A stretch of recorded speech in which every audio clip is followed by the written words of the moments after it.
Hey there, if you do not know me, my name is John Negroni. I'm the film editor for theyoungfolks.com, and I host the Cinemaholics podcast, where you can find more of my reviews and more detail and all that stuff on a weekly basis.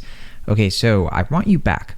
This is a new romantic comedy from Jason Orley. He previously directed the film Big Time Adolescence. That was that Pete Davidson film from a couple of years ago, 2020.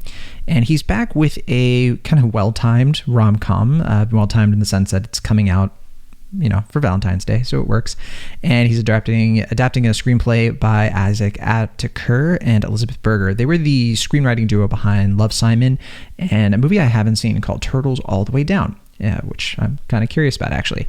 Now, this movie, it has Charlie Day and Jenny Slate. They play Peter and Emma, who are two 30-somethings Charlie Day is a 30-something. I don't know, but that's what it's supposed to be.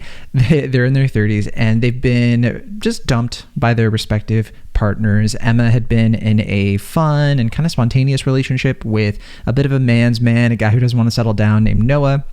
He's played by Scott Eastwood. Finally, a role for Scott Eastwood, I think, that kind of really fits him. We haven't seen a lot of those, or I haven't, really, since his career started. And Peter, that's the Charlie Day character, he just got out of a much more serious long-term relationship with someone who wants to try new things named Anne, and she's played by Gina Rodriguez. Now, Peter and Emma, they work in the same building, and they become fast friends over their breakup. They've just met, and it's strictly platonic, of course, because they both desperately want to win back their partners, kind of to a really weird degree, how much they want to get back together with them. But they have very different reasons for why they want to get back together with their people. And the trouble is that Noah and Anne have each started up new relationships that really, from the outside and via the social media filter, these new relationships look really promising, and it's getting less and less likely as time goes on that these relationships are just going to keep progressing, and Peter and Emma are going to have to deal with it. Now, Noah has fallen in with a very talented baker. She's played by Clark Bacco, and Anne is in a bit of a free-spirited relationship with a drama school teacher who's played by Manny Jacinto, who, by the way, I absolutely loved seeing him in a film after he did several terrific years as Jason in The Good Place. Now, at first, Peter and Emma are mostly content to just sort of dump all of their anxieties about the breakups on each other because, there's no judgment. They get what the other person is going through. They are accepting if the other person needs to stalk Instagram. They're like, yeah, that's cool, do it. And because they need to vent about how frustrated they are about this person now being with this person, all of that. And it's essentially the first act of Friends with Benefits, that Justin Timberlake Mila Kunis movie, but if it then veers into being really its own quirky thing.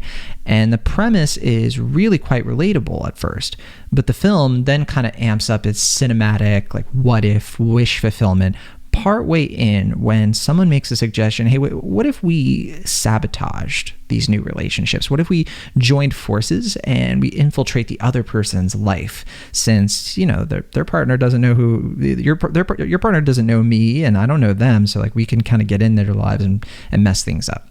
And only in the movies could such a very objectively despicable, emotionally toxic plan actually take shape, right? But that really is the fun of I Want You Back, because as you're watching, you very well know that this isn't going to work. And even if it does, it's not really what these characters need, and they need to learn really what they need the hard way. I'm saying that in a weird way, but there you go. And of course, that's the fundamental basis of what really good comedies are built upon. Difference between a comedy and a drama. In a comedy, you have a character who is outside of the realm of acceptance and self-actualization, this realm that represents the mainstream and where they need to be. And comedy is them gradually entering that circle, in this case through hijinks and situationally humorous scenarios.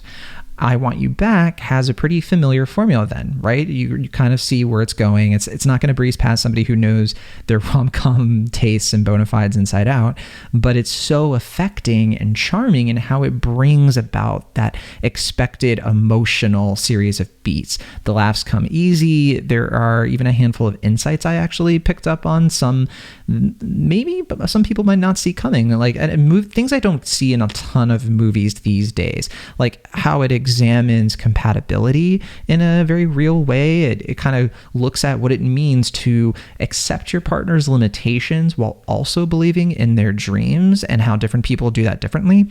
And there's also this idea of how, some people do fall in love instantaneously, and for others, it's a bit of a slow burn.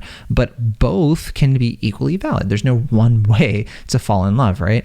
And expectations, I think, for this movie, they should be managed, but in terms of recent romantic comedies, really just comedies in general that are at this kind of scale, this is Amazon Studios. It's not like a slick indie comedy. I do think I Want You Back. It's probably gonna have a lot of curious viewers, let's say, wanting to come back for seconds and thirds for each Valentine's Day and the next. I don't know if it's going to be like this is my favorite rom-com of all time, nothing like that. But I do think Charlie Day and Jenny Slate are really engaging in this, and I think that this is very effective. It's a very not middle of the road, but certainly closer to I don't even know what the good version of that expression middle of the road is. It's what side of the road do you want to be on? I actually don't know, but so terrible metaphor. But no, it's certainly above average in terms of if you can stream this on Prime Video, in which it's going to be streaming on Prime Video starting tomorrow, February 11th. And yeah, I do recommend it. If you checked out the trailer and you were kind of curious about it, and you're like, hey, this kind of looks kind of charming. It looks like it's got some fun stuff in it. Yeah, it's definitely worth your time if you are looking for that kind of movie, especially a new kind of movie that you haven't seen yet. There are certainly a lot of rom-coms that are kind of coming every which way right now. So on that note, I will be talking about Marry Me pretty soon. But thank you for watching this. I have my review of Death on the Nile, which is out now. That's an earlier upload, so check that out if you're interested. And yeah, that's all I got for you for this one. A pretty easy review. My thoughts on it are pretty straightforward. So I will see you on the next one.